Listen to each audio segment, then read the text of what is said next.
I was 100% confident that we were going to be able to bring dinosaurs back to life in a very credible way because they were so flawless and fluid, you know, from the original tests that Dennis Murin and ILM had made for me. I just didn't know whether the audiences were going to buy the reemergence of dinosaurs in the 20th century. I just wasn't sure that concept, despite the popularity of Michael Crichton's book, was going to be as effective as a movie. I hoped it would, and I certainly was, you know, had my fingers crossed. But you never know about these things. You know, the audience decides for themselves. You know what this is? It's a dinosaur egg. The dinosaurs are breeding. I found a way.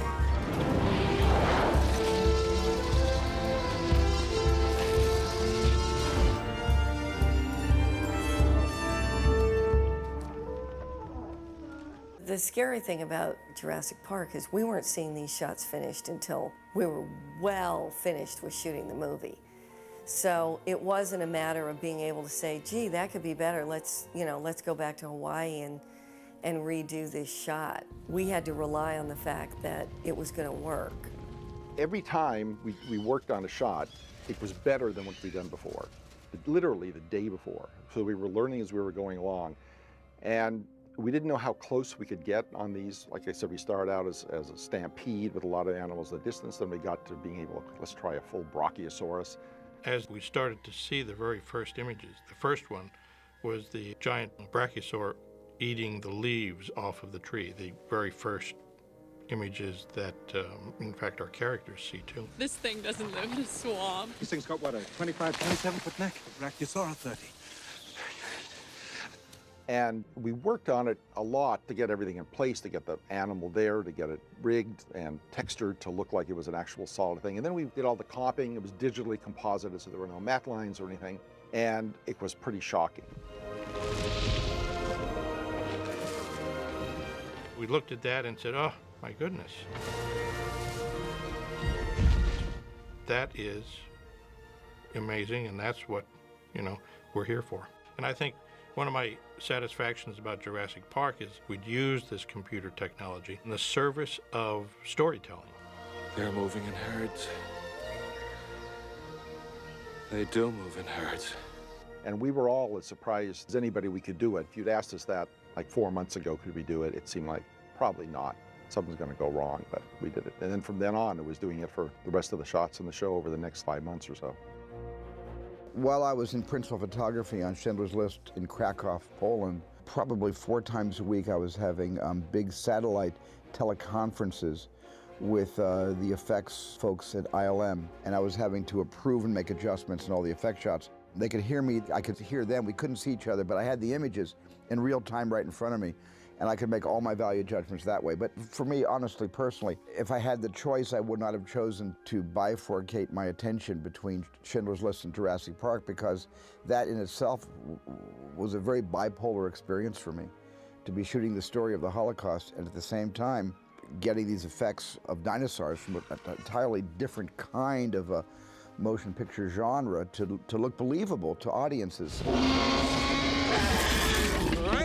There's a couple different approval processes we need. One is the performance, right, of the creature. So we would usually do a wireframe in the computer graphic just over the background so that Stephen could see how he's moving, but it didn't look at all real. Then we might do one that's a little harder, like plastic shelled, that you could see it even better. And then once we sort of had the animation looking right, then we would get into the actual renders and making the creature look like a solid object and moving right, and putting that into the background with all the different, you know, layers of rain and smoke and haze that we needed to do too. That meant that everybody was seeing the progress we were making in the reality, including us. And it was literally, we didn't know we could do this. And okay, yes, we can. And we fed that back to Stephen as he saw him, and he got bolder with the shots, and I got bolder with the shots. And by the end of the show, yeah, we can do a close-up of the Tyrannosaurus. So Stephen comes up with this shot of 2 raptors jumping on the T-Rex. Something that we never, ever thought a month and a half earlier that we could have done.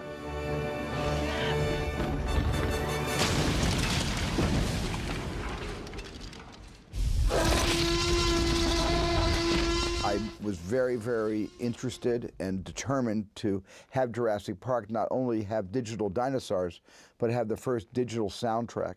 And I pretty much said if Exhibition wants to run Jurassic Park, they're going to have to put in a DTS sound system so they could really hear the movie the way it was intended to be heard. Well, the final mix was full of fun to do sound moments throughout. There's a lot of things in the movie. There's rain, there's a lot of things that are in addition to the dinosaurs. It's an action movie.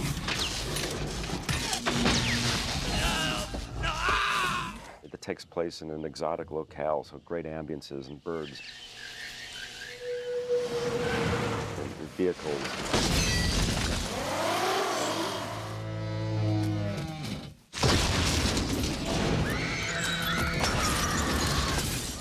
The T-Rex attack, the main road attack, no music, and it's all raining. So we had rain on every different surface you can imagine, including felt hat. What made it more difficult was Steven Spielberg was shooting Schindler's List when we were final mixing Jurassic Park. So he was on the set of Schindler's List. How he kept both those films in his mind, I don't know. What's really fun to me sometimes is just having something on a keyboard and performing it almost like music and watching the picture and giving it a try and seeing how it works. Gary Wrightsman, Gary Summers were my sound guys on Jurassic Park. And they pretty much were left to their own creative devices. But I would travel on weekends from Krakow to Paris, and Gary Wrightsman would meet me at a re-recording studio in Paris, and he would preview all the reels that he had mixed in California. So I really was watching the evolution of Jurassic Park coming together when I would listen to it and give notes on all the dub reels. It wasn't an ideal scenario as a filmmaker, but he's an extraordinary leader when it comes to organizing the way in which you can really shift your focus from one to the other. I was very involved, of course, as I am with all of my pictures with John Williams, and this was a great experience for both of us, but it was the only time in, I think, our many, many decades together that I was not able to attend the scoring sessions for Jurassic Park because I was making Schindler's List in Poland. So I had to receive the little cassettes and play them for myself.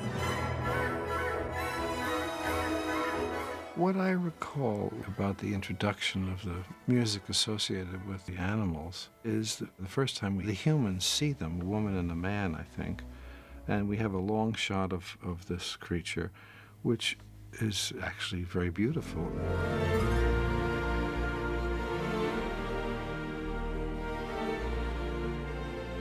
What I try to do with the music is to give a sense of wonder and maybe even with a slight sense of religiosity in this way we would be acculturated to these harmonies and so on, so that the orchestra makes a beautiful statement, that almost like you would enter a cathedral, maybe.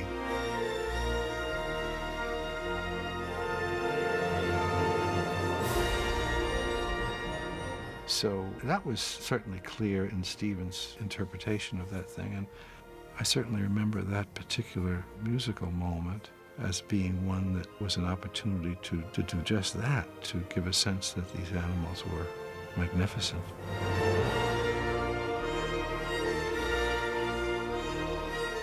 Johnny had previewed the main themes on the piano before I left for Poland, so I knew in principle what the Jurassic Park theme was going to be like, what the Raptor music was going to sound like, and it all sounded great on the piano. And so I was really thrilled when the richness and the depth of that score just really filled my car ride to the location every day. I would actually put the cassette in the car and listen to Johnny's score going to and from location in Poland.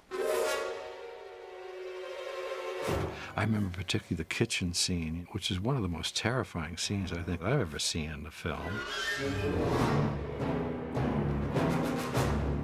And it's scored in a very operatic and dramatic way. And the gestures being operatic, meaning maybe a little bit larger than life, the whole idea was just that. So it was an opportunity again for me to sort of push the orchestral buttons to the limit. That's, for me, part of the great fun and the swashbuckling aspect of what one can do with an orchestra with these kinds of movies.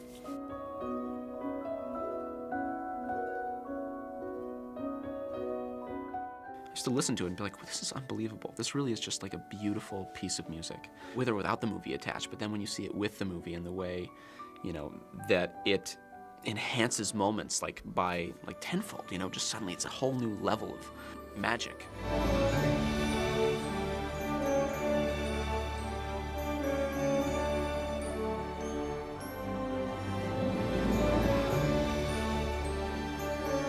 The whole year became kind of like a fever dream in a strange sense. I think I used every ounce of intuition making Schindler's List, and I think I used every ounce of craft to make Jurassic Park. And I think somewhere inside my brain there was a small nuclear explosion. And those final months are very blurry to me. I don't have a lot of real lucid recall to share with you what happened in those final months of post on Jurassic Park. When I saw the film, when he screened it for us for the very first time, it took my breath away. I cried when I saw that image, you know, when the camera pans after I've looked up. We had a Royal Command performance in London, and I sat beside Princess Di. So it was very interesting to watch her, and I think there's a scary bit coming now. Let's see if she jumps, and she'd jump out of her skin. That was, yeah, she was lovely, actually. Kids come up to me all the time, and their parents, and they go, you know, I've seen you 170 times because my child has to put it on every single night. They watch the same movie. It's like Howard Hughes, I forget, he watched one movie every day, didn't he? A movie like this turns all kids into mad, crazed OCDs, nutcases. They can't stop watching the same movie. I remember being in the theater, scared to death, when Laura Dern says, we're back in business, and the raptor comes up to the fence behind her. I was able to be an audience member and actually feel it the way it was supposed to be felt. Ah, boy, there's nothing like walking out of that movie. I know this. It's all the files of the whole park. I was glad looking back on it after reading Michael Crichton's book and then seeing how my part was changed for Jurassic. Instead of being the younger sister and then the older brother, it was the older sister and the younger brother, and I got to have the expertise in the computers. And I think that inspired a lot of young girls as well to see, okay, I can actually do something that has to do with computers or mathematics and technology and be really effective. You got it! Yes! I definitely look back at Jurassic Park as being the moment when the explosion actually happened. And that's what was so thrilling to be around, because every one of the players, for all their technical prowess, we all led with our emotions in our heart. And I think that's the part that shows up in the movie. I think that the technology is warm in the movie. And I think there's a reason for that, and that's because the process of who was involved. Just think of it as kind of a big cow. Of many of the films I've worked with Steven on, Jurassic was a paradigm shift in terms of recognizing that something had happened in the history of movies, that the way in which we see things, the way in which we can execute things, the ability for your imagination to take that next step toward realizing things that couldn't have been realized as realistically before, that had definitely happened with Jurassic Park. Every movie that I've made has been a learning opportunity. You know, I've learned so much. And you can only learn if you take chances by doing things that no one's ever done before. You can't learn if you just do something that's in standard use. And Jurassic Park was no exception. We all learned so much about how to make that kind of a movie. We had never done anything like Jurassic Park.